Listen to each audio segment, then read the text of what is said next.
Print servers in federal environments create risk and unnecessary complexity. Every new printer, location, or policy adds strain to infrastructure that was never built for today's demands. FedRAMP High Authorized Printer Logic eliminates print servers with a secure cloud-native, zero-trust solution designed for federal IT. With advanced security, centralized control, and simplified management, agencies can modernize print without added burden.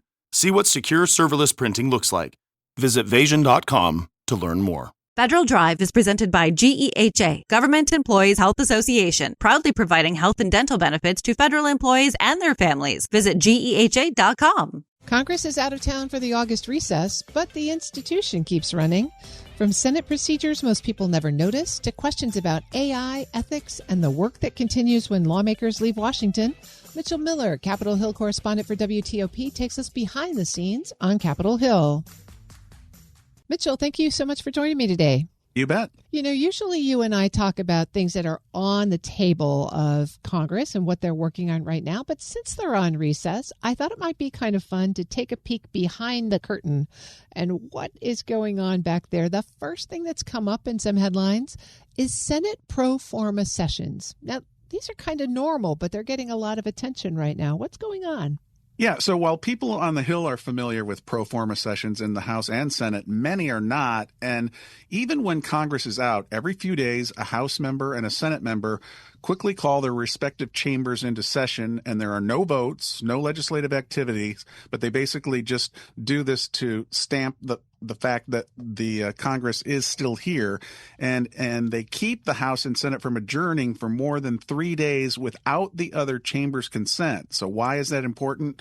To prevent a president from temporarily making a cabinet pick or filling another vacancy while lawmakers are gone. And this goes back to a 2014 Supreme Court decision that set out restrictions on so-called recess appointments that presidents were using to get around Congress. Now, what's interesting about this summer is people on social media have suddenly discovered this, and they have been skewering lawmakers, in particular Republicans, for presiding over these sessions based essentially on bad information, I think.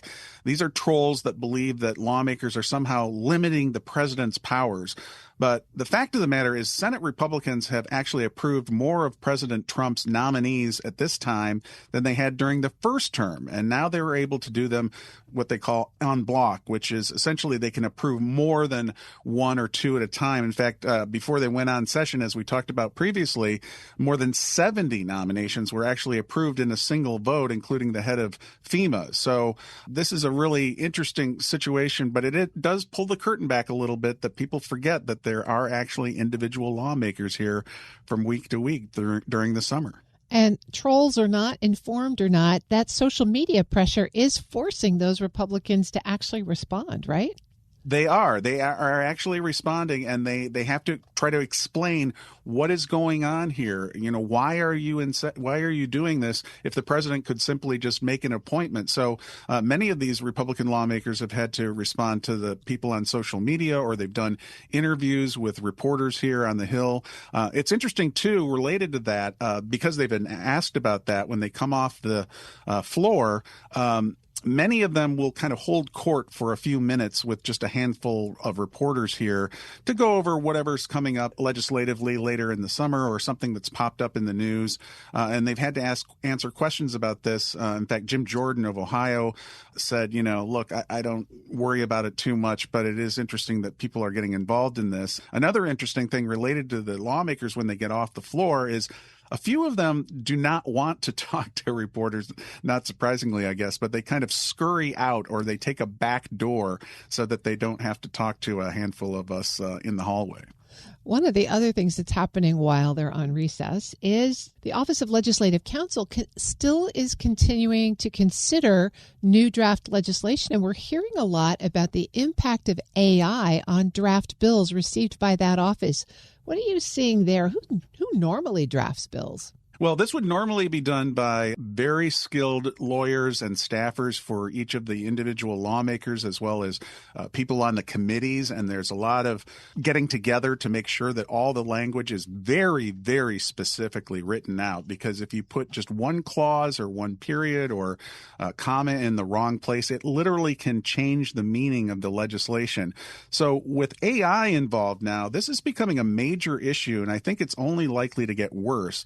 Generally, these legal staffers, as they pore over the legislation, then they go through this Office of Legislative Counsel, which then goes over the legislation to make sure there's no mistakes or that bill doesn't say something that wasn't intended. And even under the best circumstances, some errors do get through and bills have to be re-edited and rewritten.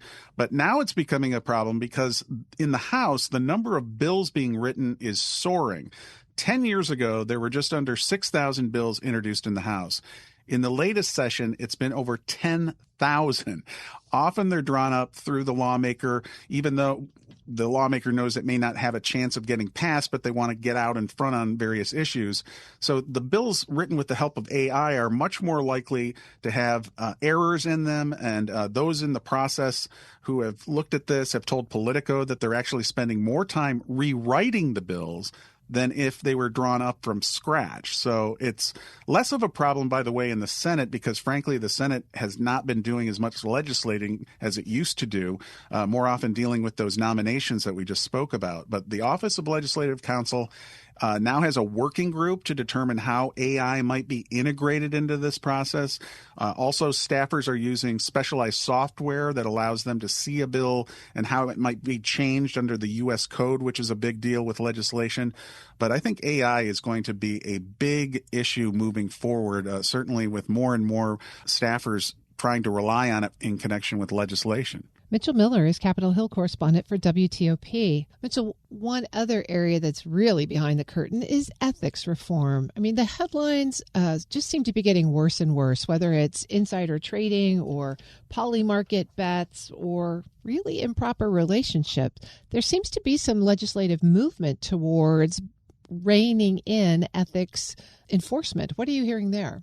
Well, one of the problems with the House Ethics Committee, for example, is that it has had a reputation for many, many years of saying something's under investigation, and then you don't hear anything about it for months, even years. And sometimes the lawmaker who's been accused of something actually leaves Congress before the investigation has been finished. So there's been a huge push among lawmakers in the midst of all these little scandals to get the Ethics Committee to really move faster and to be more public and transparent about what it's doing. And on the issue of sexual misconduct, which we've heard a lot about, unfortunately, on the Hill, it's women in Congress who have taken the lead on this issue, saying there has to be more accountability, new guidelines related to lawmakers and staff members. There's a bipartisan effort being led by Florida Republican Kat Cammack and New Mexico Democrat Teresa Leger Fernandez.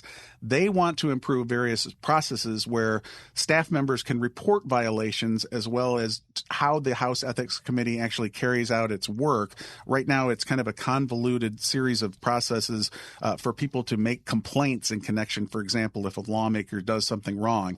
Now, as I mentioned, the ethics panel has this kind of rough reputation of drawing things out, but the members of that panel, I think, have really tried to accelerate things more recently. They're putting out releases pretty quickly when there's a lawmaker who's been accused of misconduct, and they're trying to wrap up the investigations more quickly. So I think there is more of a move to accountability on the Hill. Obviously, lawmakers policing themselves is somewhat problematic, but it seems to be moving in a direction a lot of people agree on. Certainly the headlines that came out in this primary cycle have impacted some candidates, and the Ethics Committee also has a 60-day moratorium prior to the midterms when it won't put out any negative information.